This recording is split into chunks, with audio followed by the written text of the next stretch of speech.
ጥቅጥቅ ባለው የአማዞን ጫካ ውስጥ የ25 ዓመቱ ቺሊያዊው ቱሪስት በቦሊቪያ በሚገኘው ማዲዲ ብሔራዊ ፓርክን በመጎብኘት ላይ ሳለ በድንገት ደብዛው ይጠፋል።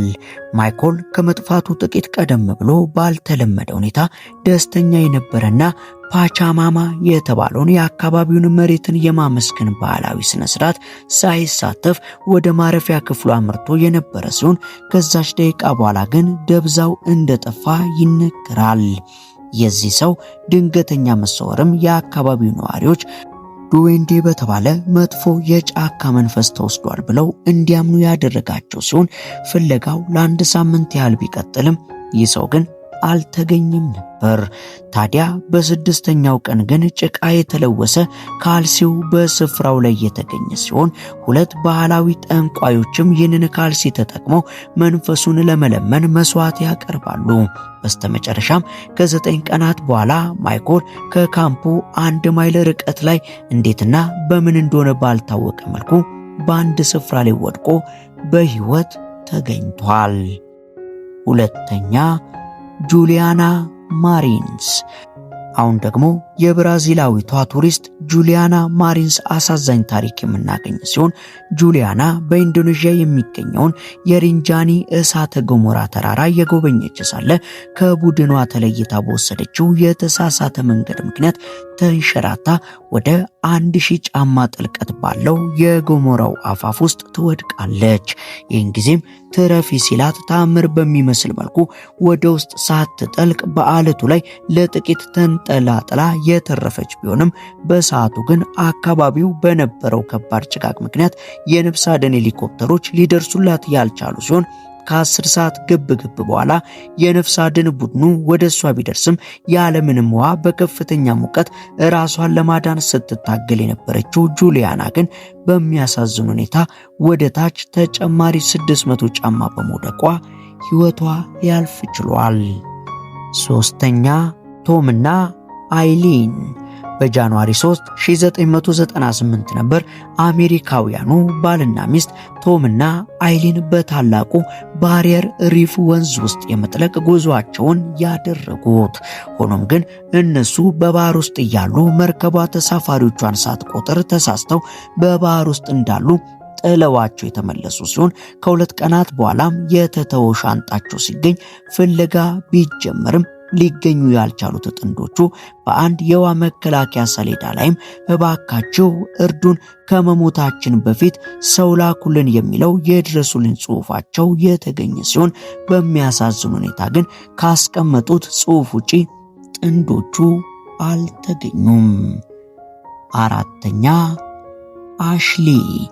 አሜሪካዊቷ ተዋናይ አሽሊ በዓመት 2 ጊዜ በዲሞክራቲክ ሪፐብሊክ ኦፍ ኮንጎ ወደሚገኘው ጥቅጥቅ ዝናባማ ደን በመጓዝ ጥበቃ የሚደረግላቸውን የቦምቦ ዝንጀሮችን የመጎብኘት ልምድ የነበራት ሲሆን በፌብሩዋሪ 2021ም እንደለመደችው ወደዚሁ ደን ለጉብኝት ያቀናች ሲሆን ታዲያ የዚህኛው ዙር ጉብኝቷ እንደ ወትሮ በሰላም የተጠናቀቀ ሳይሆን በስቃይና በሐዘን የተሞላ ነበር።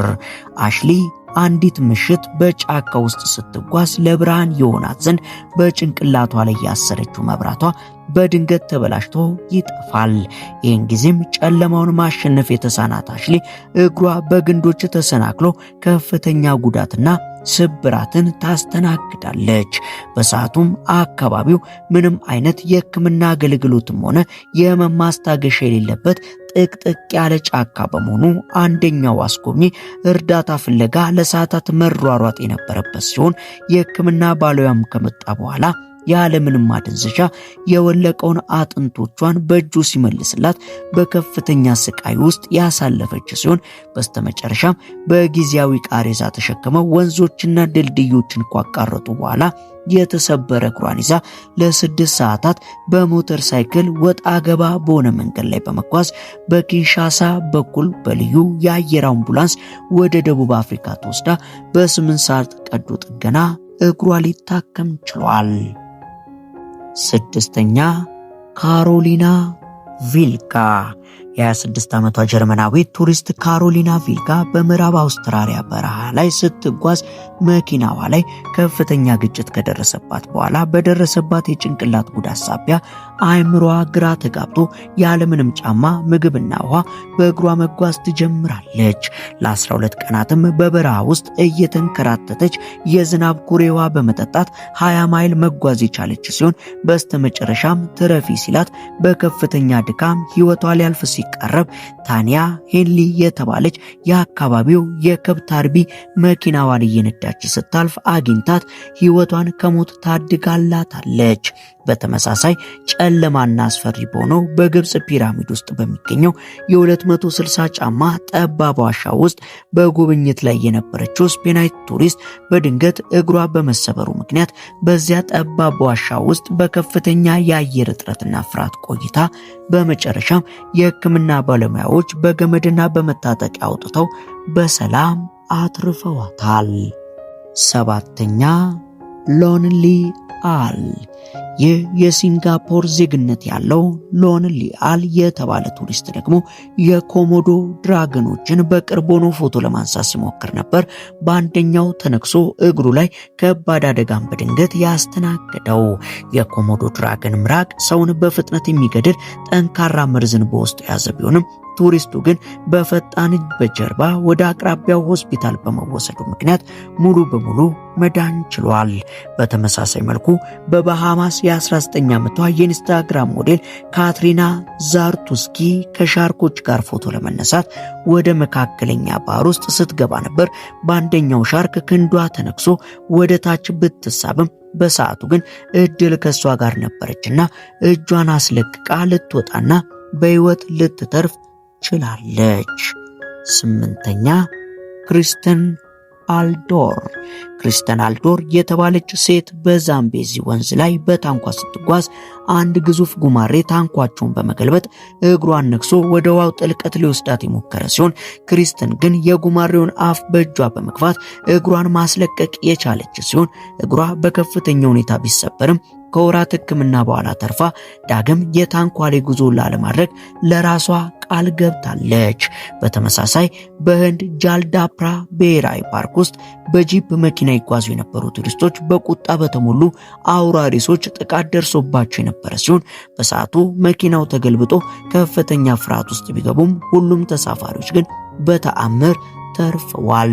በተመሳሳይ መልኩም በኮርቤት ብሔራዊ ፓርክ የዱር ዝሆኖች የአስጎብኚዎችን ጂፕ መኪና በማጥቃት ቱሪስቶችን ለአደጋ ሲዳርጉም ታይቷል። 9ኛ ታይላንድ።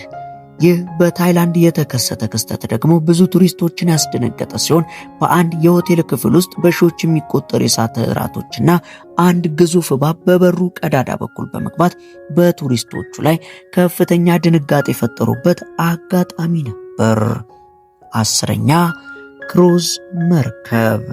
ይህ በ2013 በክሩዝ መርከብ ላይ የተከሰተው አደጋ እጅግ አስከፊ የነበረ ሲሆን 4000 መንገደኞችን የጫነችው ይህች መርከብ በሞተር ክፍሏ ውስጥ በተነሳ እሳት ምክንያት የነደደች ሲሆን በውስጧ የነበሩ ለመዝናናት የወጡ ቱሪስቶችም ሳያስቡት ወደ ሰቀቀን የተቀየረባቸው ሲሆን በሕይወትና በንብረት ላይ በአሳዛኝ መልኩ ጉዳት ደርሷል። 11ኛ እድለኛዋ ታዳጊ።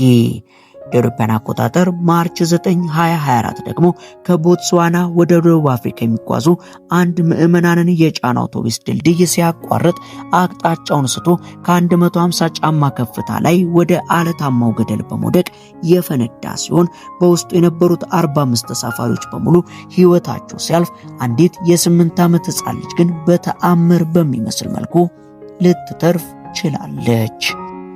13ኛ ሳጋር ኩንዱ። የ2 ዓመቱ ዩቲዩበር ሳጋር ኩንዱ ደግሞ በህንድ ዱዱማ ፏፏቴ ላይ ላይቭ ቪዲዮ ለመቅረጽ ሲሞክር የፏፏቴው ውሃ በድንገት እየጨመረ መጥቶ የወሰደው ሲሆን በሚያሳዝን ሁኔታ ከ10 ቀናት ፍለጋ በኋላ አስክሬኑ ከ30 ማይል ርቀት ላይ ሊገኝ ችሏል። 14ኛ አሽሊ ኪንግ።